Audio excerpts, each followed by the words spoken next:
Shri Ghosh doctor Indranil পালের কাছে লিবার্টন nursing হোমে গত 1 মে 2025 দুটো পায়েরই নি রিপ্লেসমেন্ট করিয়েছিলাম। আমি ডক্টর ইন্দ্রনীল পালকে চিনি তারও আগে থেকে, প্রায় বছর 20 চিনি, আগে থেকেই চিনি, কারণ আমার মায়েরও নি রিপ্লেসমেন্ট আমি ওনার কাছে করিয়েছিলাম। আমার মায়ের তখন 75 তখন আমার মায়ের বয়স ছিল। তখন থেকে আমি জানি ওনার হাত ভীষণ ভালো। আমার ওই বয়স্কা মাকে 3 দিন পর থেকে উনি পরের দিনই তো হাঁটিয়েছেন, 3 দিন থেকে মাকে গড়গড় করে হাঁটিয়েছেন, এবং বাড়িতে এসেও মায়ের কোনো প্রবলেম ছিল না। এটা বলছি মায়ের কথা। তখনও অত বছর আগে উনি কোনো ফিজিওথেরাপি দেননি, উনি কতগুলো ব্যায়াম ছবি মাকে দিয়েছিলেন, মা সেই ছবিগুলো দেখে দেখে ব্যায়ামগুলো করতেন। আমার ক্ষেত্রে আমি যখন 2025-এ 1 মে আমি অপারেশন করলাম, আমি 5 তারিখ বাড়ি গেলাম। 5 তারিখ থেকে ওই কদিন আমি এখানে হেঁটেছি।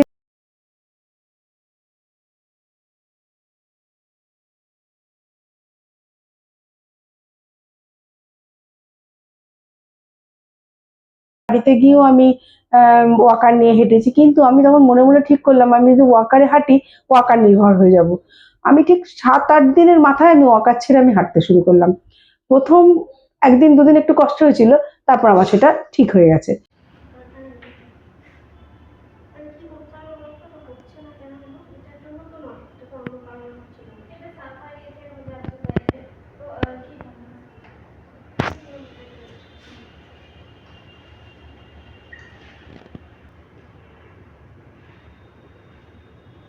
আস্তে আস্তে আমি চলতে শুরু করলাম।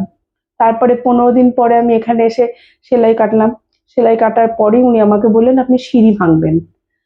এবার শুরু হলো আমার নতুন যুদ্ধ। সিঁড়িতে আমি প্রথম দিন গিয়ে 2-3টে স্টেপ করলাম, নিচে নামলাম, আবার 2-3টে স্টেপ করলাম, নিচে নামলাম। এই করতে করতে আমি দিন 15-র মধ্যেই আমি দোতলা থেকে 3 তলা উঠে যেতে পেরেছি।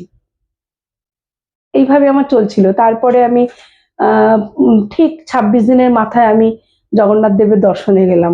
ওনাকে বলে এসেছিলাম নিজের পায়ে দাঁড়ালে আমি আবার আসবো অপারেশনের পরে। গিয়ে আমি ওখানে পুজো দিয়ে এলাম। এসে আমি স্কুল জয়েন করলাম। আমার যাত্রা শুরু হলো।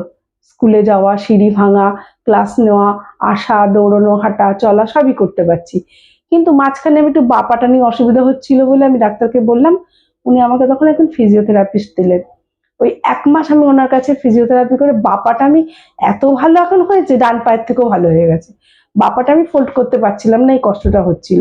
এখন খুব সাবলীলভাবে দুটো পায়ে আমি হাঁটা চলা, ওঠা বসা, সিঁড়ি ভাঙা সবই করতে পারি। মাঝে মাঝে আমি একটু আনন্দে নেচেও ফেলি। সামনের সিজনে আমি সুইমিংয়েও ভর্তি হব।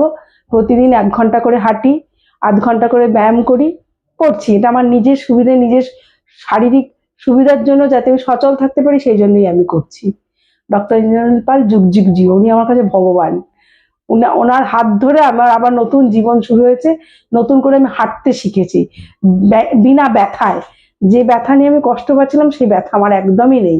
বিনা ব্যথায় আমি ভগবান ইন্দ্রনীল পালের হাত ধরে হাঁটতে শিখেছি। আমি ওনাকে ডাক্তার বলি না, আমি ওনাকে ভগবান বলি।